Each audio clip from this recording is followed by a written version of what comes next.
Welcome, friends. This is Red Ice Radio. My name is Henrik, and it is a pleasure to have you with us today. We are coming to you from Sweden, up in Scandinavia, but you can reach us worldwide, of course, through our website, redicecreations.com. Take a look at our Twitter feed, YouTube channels, and our RSS and podcast feeds on our website, so you can follow us at your convenience.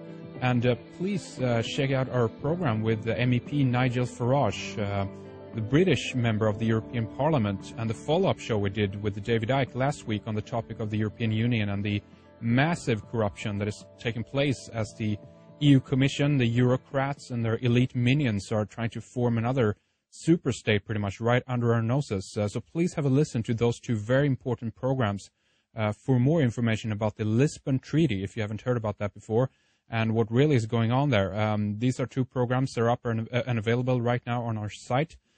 Spread them far and wide, please. It's a very important subject.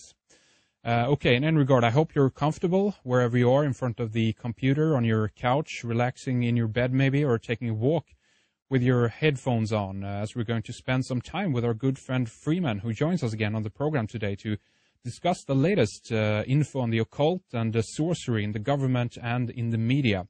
If you haven't seen the lecture with Freeman that we have up on Red Ice, do take a look at that. We filmed it over in London at the AV2 conference when we were there, and it was so much fun to hook up with you there, Freeman. This was at the beginning of June, and since that time he has released one of his presentations on DVD on the same subject. It's called Obama, Cloning and the Coming Space War, and this is some of the stuff that we want to talk about here today. FreemanTV.com, that's the main website where you can find more information about his latest DVDs, his own radio show, and much more. But also check out thefreemanperspective.blogspot.com for more updated articles and whatnot. Welcome back to Red Ice Radio, Freeman. It's great to have you back again. Oh, it's wonderful to be here, Henrik. And it was so great to finally actually shake your hand. Exactly. Finally, we got to meet up. And, I mean, you've been traveling around a lot since that time. You stayed over in the UK for about a month, I guess. Did you enjoy yourself when you were over there in the UK? Absolutely. Freeman fans are the best. I'll say that right offhand. We had the best time, and we just went from home to home, people that enjoy the Freeman perspective, and they showed me, we took about 10-mile hikes every day. They showed me so much symbolism and esoteric architecture and things that I had a grand time, and I have some amazing film and photos to put together. I know what it is. In London is jam-packed with it. We were there not only this year, then at the end of May, beginning of June, but last year as well, and doing a kind of a little bit of tour ourselves, walking around. We had some really interesting footage of London, with all the freaking dragons there, all the street names, all the ancient stuff that is going on there in regards to the more kind of occult and esoteric subject matters related to like architecture and stuff like that. And I really actually enjoy London as well. I think it's a nice city. On top of that, I don't get too much of a bad vibe overall of the city. How did you feel about it? Same way. I really loved it. If I were going to live somewhere, I would consider it. Yeah. I really did love it there. It's really good. Hey, I want to ask you before we kind of go into some of the Obama stuff here, the main things about the space war, all the cloning issues and all that stuff. A little bit about Michael Jackson. I haven't followed this issue too close. There's a lot of kind of synchronistic bloggers out there that have been writing a lot of this. One thing I wanted to get your take on is this Egyptian bust and the similarity to Michael Jackson. It's pretty much looked like a surgically enhanced Michael Jackson on top of that. You saw this one, didn't you? Absolutely. Actually, I just put an artwork up on the blog showing the split face. They're identical again, just like Obama and Akhenaten. It's incredible. I'll be working up a new article on this for sure.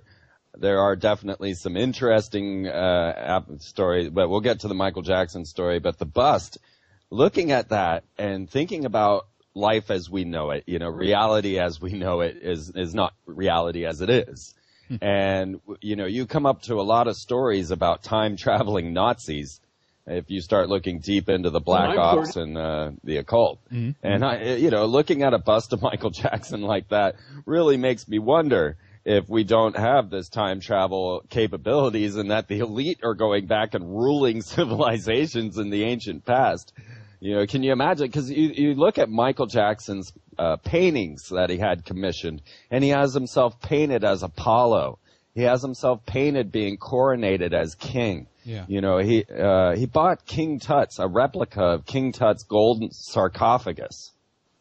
And when asked if he was going to be buried in that, he said, "No, I'm going to live forever." And I really wanted to question that theory, because he did put a lot of emphasis to his death. Now, when Princess Diana died, he was saying, "There's going to be another one, and I hope it's not me."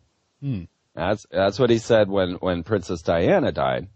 And then when, let's see, what was the other death he connected to himself? Oh, sorry, I lost that little tidbit. That's all right. We can bring it up later on. But, I mean, he had this name of, like, the king of pop, right? So he always kind of attributed himself to be some kind of king. And the weird thing here as well, I think, is that there's kind of a play in regards to Obama here as well, actually, because they found this, not a bust, but inside one of the monuments down in Egypt when he was there. They found a very similar replica of Obama down there. Did you see that one? When he was with Zahi Hawass. That's right. Yeah. That's right. Yes. And then Zahi was like, "Well, no, I think you look more like King Tut." And I kept screaming, "No, he looks like King Tut's father, Akhenaten." That's right. I felt like maybe they were trying to confuse the issue, get everybody thinking about King Tut, no one thinking about Akhenaten. Yeah. You know, because I really think they know this stuff. I really do think this is going on. This is too much for my brain to think that it's all coincidence, because the attack of Apophis and the connections all along the way that we'll get into just make it too surreal to be coincidence. There's just too many instances, too many connections. And so you really got to wonder. Absolutely. But go ahead. Just one last thing on the Michael Jackson bust.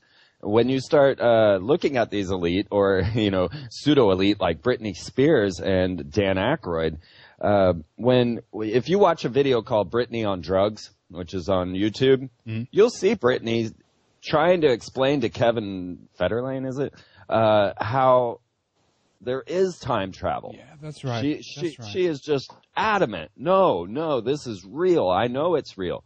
And then when you watch Dan Aykroyd, look up for Dan Aykroyd and Men in Black, Dan Aykroyd was on the telephone with Britney Spears, and all of a sudden this limousine of Men in Black vanished in front of his face. Okay. While he's on the phone with Britney Spears, Men in Black appear, and then he looks back up and they're gone. Okay. And so we got all these strange connections between these groups.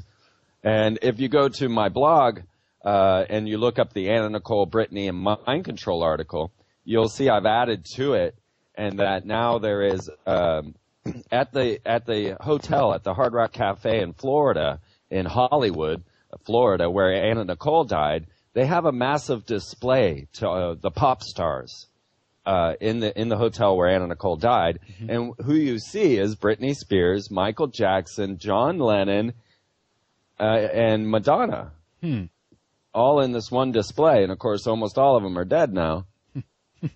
Well, or, freaked out in some weird way. I'm sorry, not dead, but definitely appearing to be some sort of mind control slaves.